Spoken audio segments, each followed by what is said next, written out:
দেখুন, 1 জানুয়ারি 31 ডে এতে শয় শয় পার্কে হোটেলে বিভিন্ন নোংরা জায়গাতে আপনারা দেখতে পাবেন। পার্কের টিকিট শেষ পর্যন্ত পাবেন না, হোটেলে গিয়ে কোনো ঘর খালি পাবেন না। তা একটা বলতেও আমার ঘৃণা লাগছে, তবু আমি বলছি আজকে, কারণ আপনাদের নোংরা কাজগুলো করতে যদি ঘৃণা না লাগে, আপনাদেরকে ধুতেও আমাদের ইনশাল্লাহ ঘৃণা লাগবে না, এইটুকু বলে দিতে পারি।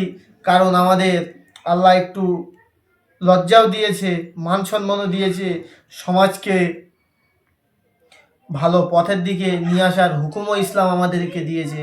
তো একটা কথা বলছি, আপনারা যে এত নোংরামো করছেন, এত খারাপ কাজ করছেন, আল্লাহর কাছে গেলে ভাই হিসাব দিতে পারবেন না। এ বোন, তোকে বলছি, তুই দেখছিস, তোকে বলছি, এই কাজের হিসাব দিতে পারবি না। এত নোংরামো করছিস, এত এ করছিস। একটা কথা বলি, 31 ডে নিয়ে, এটাও ওর অংশই পড়ছে। যদি কিয়ামতের দিন 100টা বাপ জাহান নামে যায়, তাহলে 90টা বাপ জাহান নামে যাবে কিসের জন্য? 90টা বাপ জাহান নামে যাবে এই জন্য, তার কন্যার জন্য। কেন? সে নোংরা কাজ করেছে, ঘৃণ্য কাজ করেছে, সে বিভিন্ন ছেলের সাথে পার্কে ঘুরেছে, হোটেলে ঘুরেছে, সেই জন্য তাকে এতে যেতে হবে, জাহান নামে যেতে হবে। তাই সময় আছে, বাপগুলোকে বলবো আপনার মেয়েকে আটকান, সাবধান করুন। ভাইগুলোকে বলবো তোদের বোনকে আটকা, তুই আজকে অন্য বাড়ির মেয়েকে নিয়ে বেড়াতে যাচ্ছিস, ঘুরতে যাচ্ছিস, দেখ গিয়ে যা, ঘরের ভেতরে তোর বোনকে নিয়েও কে যাচ্ছে।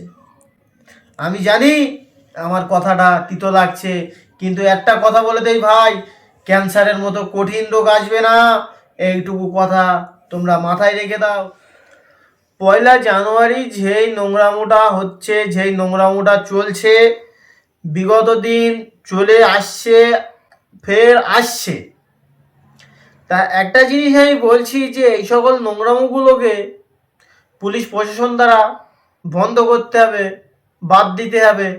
কেননা কত মেয়ের ইজ্জত যাবে, কত মদ, জুয়া, গাঁজার আড্ডা হবে, এই সকল বলা যাবে না।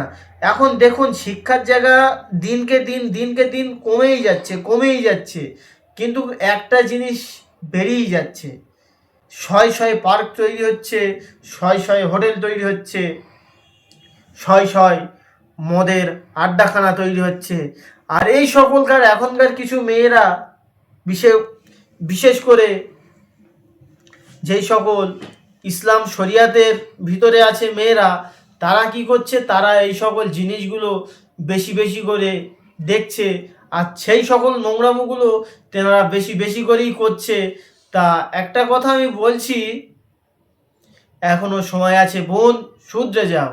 নাহলে বিগত দিন যেরকম দেখেছিলাম, যে ডাস্টবিনে, মাঠে ঘাটে, কুকুরের মুখে, বিভিন্ন দিন দেখেছিলাম যে ছোট্ট ছোট্ট বাচ্চা, এই সকল জিনিসগুলো আমরা দেখতে চাই না। তাই সময় আছে, শুধরে যাও, ভালো হয়ে যাও। নাইলে আমাদের আল্লাহ যদি কোনোদিন ক্ষমতা দেয়, সেই দিন আমরা বুঝিয়ে দেবো এই সকল নোংরামো করার শিক্ষাটা তোমাদের। যে শিক্ষার জায়গাতে ওই সকল নোংরামো তৈরি হচ্ছে, কেন কেন হচ্ছে? একটা কলেজের মতো জায়গাতে, একটা শিক্ষার জায়গাতে এই সকল হচ্ছে। আজকে কলেজে হচ্ছে, কিছুদিন পর স্কুলে হবে, প্রাইভেটে হবে, সব জায়গাতে বিগত দিন এরকম হতেই থাকবে। তা একটা কথা বলছি, প্রশাসন এই সকল কি, ওখানে তো পুলিশ প্রশাসন ছিল, তা তেনারা কি নজর দেয়নি? এখন যুবক ছেলেরা জন বয়সে একটু গান বাজনা ফাংশানে যাচ্ছে, তা আল্লাহ করে ওরা একদিন না একদিন ফিরবে, এইটুকু আশা আমরা রাখছি। কিন্তু একটা কথা বলি, যুবক ভাইরা, তোমরা এত নোংরা, জঘন্য লোকের মাঝে কিভাবে এই সকল নোংরা কাজগুলো করতে পারছো? তা একটা কথা বলছি, যে স্কুলের স্যার ম্যামেরা কি ঘুমিয়েছিলেন, না ওনারা বিরিয়ানি খেতে ব্যস্ত ছিলেন? ওই ভাঙর কলেজের স্যার ম্যামেরা কি ছোলা মাখা খাচ্ছিলেন, না পেয়ারা মাখা খাচ্ছিলেন, যে স্টুডেন্টের ওপরে কোনো নজরদারি ছিল না? আপনাদের বাড়ি থেকে যখন বার হয়ে যাবে তখন স্টুডেন্টের উপরে অধিকার থাকবে আপনাদের। তা আপনারাই তো কোনো কথা বলছেন না, এ নিয়ে আপনারা কড়া পদক্ষেপ নিন। ওই ছেলে ওই মেয়েটাকে মিডিয়ার সামনে এনে শাস্তি দিন, তাহলে মনে হবে হ্যাঁ দ্বিতীয়বার কেউ এরকম জঘন্য কাজ করতে গেলে ভাববে, ভয় করবে।